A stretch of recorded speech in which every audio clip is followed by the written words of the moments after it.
1954년 모스크바 외곽의 한 비밀 실험실. 바깥은 눈보라가 몰아치고 있었고 안은 정적이 감돌았다. 3명의 과학자가 흰 가운을 입고 조심스레 움직이고 있었다. 그 중심에는 한 남자 블라디미르 데미코프 박사. 그는 과묵했고 손은 늘 미세하게 떨렸지만 눈빛은 흔들리지 않았다. 그는 오늘 신이 거부한 영역에 발을 들이기로 결심했다. 긴 테이블 위에는 2마리의 개가 누워 있었다. 하나는 중형의 건강한 셰퍼드, 다른 하나는 생후 몇 주밖에 되지 않은 어린 강아지였다. 셰퍼드는 마취 상태였고 어린 강아지는 조용히 숨을 쉬며 자신의 운명을 모른 채 있었다. 이 두 생명은 곧 하나가 될 것이었다. 데미코프는 수술 도구를 들고 마치 교향곡을 지휘하듯 섬세하게 움직였다. 첫 번째 절개, 혈관 연결, 기관지 이식. 각각의 조작은 생명과 죽음의 경계선을 넘나드는 춤과도 같았다. 이 실험은 단순한 기괴한 행위가 아니었다.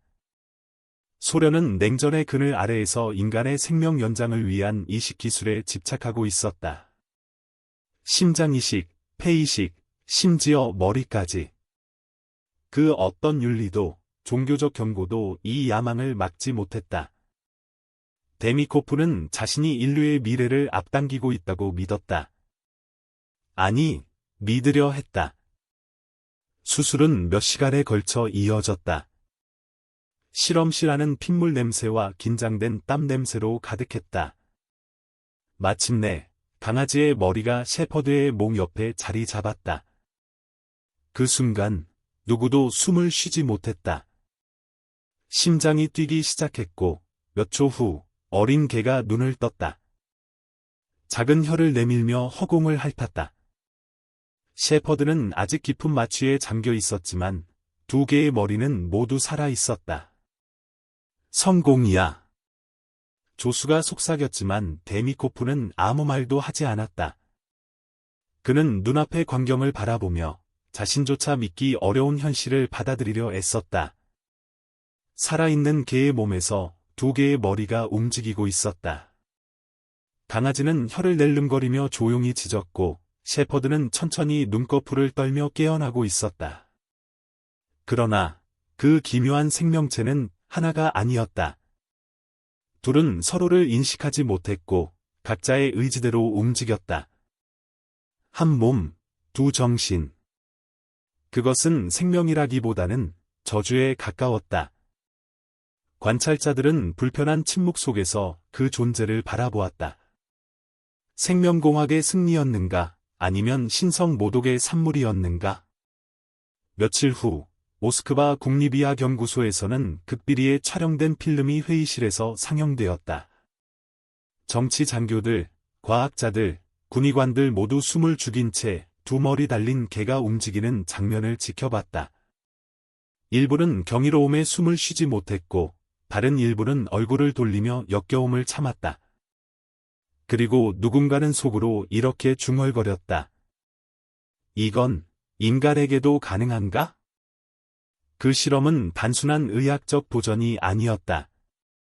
그것은 소련이 보여주고자 한 과학의 힘이었다. 머리 2개가 달린 게 이 괴이한 생명체는 단 며칠간의 생존으로 전 세계 과학계를 충격에 빠뜨렸다. 공식적으로 이 실험은 비공개였지만 소련 내부 보고서를 통해 일부 정보가 서방으로 흘러들어갔고 곧 미친 과학자와 좀비 개에 대한 루머가 퍼지기 시작했다. 하지만 데미코프는 관심을 원하지 않았다.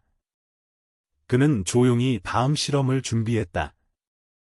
개의 머리와 앞다리, 심지어 폐와 심장 일부까지 이식하는 시도가 이어졌다.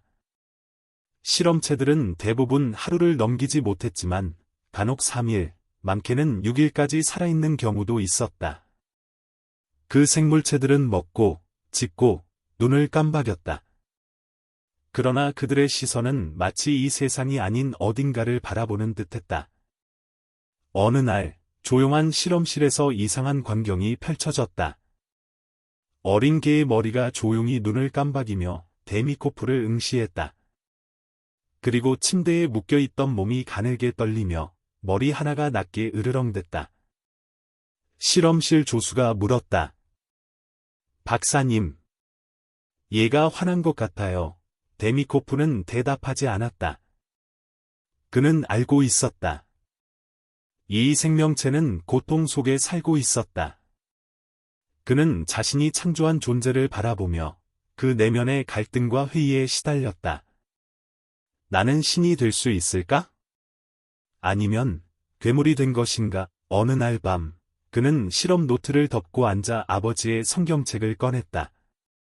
오랜 시간 읽지 않던 책에서 그는 한 구절을 펼쳤다. 내가 먼지에서 나왔으니 먼지로 돌아갈지니라. 그때부터 데미코프의 손은 조금씩 흔들리기 시작했다. 그는 실험체들을 더 이상 대상이 아니라 존재로 보기 시작했다. 그들의 눈빛, 소리 없는 울부짖음, 살아있으나 살지 못하는 고통. 그것들은 그의 밤을 파고들었다. 그는 더 이상 수면제를 먹지 않고는 잠들 수 없었고, 꿈속에서 늘 머리 2개 달린 개가 나타나 그를 노려봤다. 그럼에도 불구하고 그는 실험을 멈추지 않았다. 왜냐하면 상부에서 그를 멈추지 않았기 때문이다. 소련 과학부는 이 기술을 군사적으로 이용하려 했다. 전장에서는 손상된 병사의 신체를 다른 병사에게 붙여 살아남는 병사를 만들 수 있다는 구상이 있었다. 데미코프는 반박했지만 그의 연구는 이미 그를 벗어나 있었다. 그리고 마침내 더 이상 실험에 사용할 수 있는 개가 없어지자 상부에서는 더 큰 계획을 제안했다. 만약 인간에게 적용한다면 그 제안은 농담처럼 들렸지만 그의 마음에 깊은 흔적을 남겼다. 그는 자신도 모르게 의대 시절 해부학 실습의 기억을 떠올렸다. 그리고 한 가지 질문이 머릿속을 맴돌았다. 정말로 머리를 바꾼 인간은 살아남을 수 있을까? 1959년 데미코프는 독일 과학자들과의 국제회의에 초대받았다. 그는 머리 이식 실험을 세상에 처음으로 공개했고 발표 도중 관중석에서는 숨을 죽인 채 듣는 이들과 분노에 찬 이들이 뒤섞여 있었다. 어떤 이는 그를 21세기의 프랑켄슈타인이라 불렀고 어떤 이는 그에게 박수를 보냈다. 그러나 데미코프는 누구의 박수도 필요하지 않았다. 그는 오직 실험의 가능성에만 사로잡혀 있었다. 그 무렵 KGB 요원들이 그의 연구실을 방문하기 시작했다. 그들은 아무 말 없이 실험 노트를 넘기고 비밀리에 복사해갔다. 그리고 며칠 후 이상한 제안이 내려왔다. 박사, 소련 정부는 당신의 기술을 더 큰 프로젝트에 응용하고자 한다. 이번엔 인간의 장기를 바꿔보자. 데미코프는 머뭇거렸다. 그는 처음으로 공포를 느꼈다. 단지 과학의 이름으로 해온 일이 이제는 정치와 권력의 도구가 되려 하고 있었다. 하지만 너무 늦었다. 그는 이미 생명을 가공하는 자로 낙인 찍혔고 누구도 그를 인간적인 눈으로 바라보지 않았다. 조차 실험에 사용된 개들조차 이제는 기술 자료로 분류되었다. 그 무렵 그는 비밀리에 자신이 남긴 실험 기록 일부를 불태웠다. 그리고 조용히 일기에 이렇게 남겼다. 나는 삶과 죽음 사이에 서 있다. 그리고 그 경계를 넘으려는 자는 반드시 그 대가를 치러야 한다. 그런 와중에 서방 언론은 그의 실험 영상을 입수하게 된다. 흐릿한 흑백 화면 속 2개의 머리를 가진 개가 침대 위에서 눈을 깜박이는 모습은 세상에 충격을 주었다. 이것이 과학인가? 아니면 광기인가? 라는 비난과 함께 데미코프는 국제적으로도 악명 높은 이름이 되었다. 하지만 그가 진정 두려워했던 것은 영상 속에 담기지 않은 진실이었다. 영상에는 담기지 않았지만 실험 중 개 한 마리가 잠시 숨을 멈췄다가 다시 살아난 일이 있었다. 그 순간 새로 이식된 머리가 기존의 몸과 완벽하게 호흡을 맞췄고 2개의 뇌가 서로 간에 신경 반응을 주고받기 시작했다. 조수는 흥분했고 데미코프는 침묵했다. 왜냐하면 그는 알았다. 이건 단순한 기계적인 반응이 아니었다. 그 생명체는 서로 다른 기억을 공유하고 있었고 두 개의 의식이 한 몸 안에서 충돌하고 있었다. 그 밤, 그는 더 이상 실험을 계속할 수 없었다. 손이 떨리고 심장이 차가운 물에 잠긴 듯 무거웠다.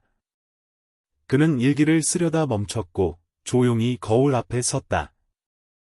그 속의 얼굴은 더 이상 과학자가 아니었다. 그것은 죄의식과 집착, 그리고 공포로 물든 한 인간의 얼굴이었다. 하지만 국가와 체제는 멈추지 않았다. 실험은 더 정교해졌고 실험체는 더 커졌다. 이제 그는 단순한 머리 이식이 아닌 장기 이식, 폐, 심장, 간, 더 깊은 영역으로 들어가고 있었다. 그리고 그 과정 속 데미코프는 한 가지 사실을 뼛속 깊이 깨달았다. 그는 생명을 구하는 것이 아니라 죽음을 조작하고 있었던 것이다. 1960년대 후반, 블라디미르 데미코프의 이름은 점점 더 어둠 속으로 사라져갔다. 그는 여전히 실험을 계속했지만 이제 더 이상 언론도, 학계도, 동료들도 그를 주목하지 않았다. 냉전의 그림자 아래 소련은 다른 프로젝트에 집중하고 있었고 데미코프는 자신이 직접 만들어낸 유령 속에 갇힌 채 살아가고 있었다. 살아남은 개들은 대부분 오래 버티지 못했다.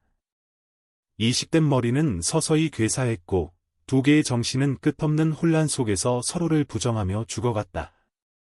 어느 날 그는 비밀리에 자신이 실험했던 장소 중 하나인 모스크바 외곽의 낡은 실험실로 돌아갔다.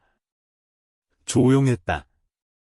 먼지 쌓인 책상, 녹슨 수술 도구, 그리고 구석에 쌓인 이름 없는 해골들. 그는 천천히 책상 서랍을 열어 거기 남겨진 오래된 실험 일지를 꺼냈다. 그리고 마지막 장에 단 한 줄을 써내려갔다. 나는 신이 아니었다. 시간이 흘러 그는 폐암 진단을 받았다. 담배도 피우지 않았던 그에게 암은 마치 신의 조롱처럼 느껴졌다. 과학으로 생명을 조작했던 그에게 자신의 몸은 너무도 무력했다. 병실에서 그는 간호사에게 말했다. 내가 죽으면 내 머리를 보존해달라. 언젠가 누군가 그것을 다시 사용할 수도 있을 테니 간호사는 아무 말 없이 고개를 숙였다. 그가 장난을 치는 것인지 마지막까지 실험을 꿈꾸는 것인지 알 수 없었다. 1970년 그는 조용히 세상을 떠났다. 국가는 공식 발표 한 줄 없이 그를 잊었다. 묘비도 없이 병원 구석 작은 구덩이에 묻힌 그의 유해는 실험에 사용된 개들과 별반 다르지 않았다. 그러나 이상하게도 몇몇 간호사들은 그의 죽음 후 병실에서 이상한 소리를 들었다고 증언했다.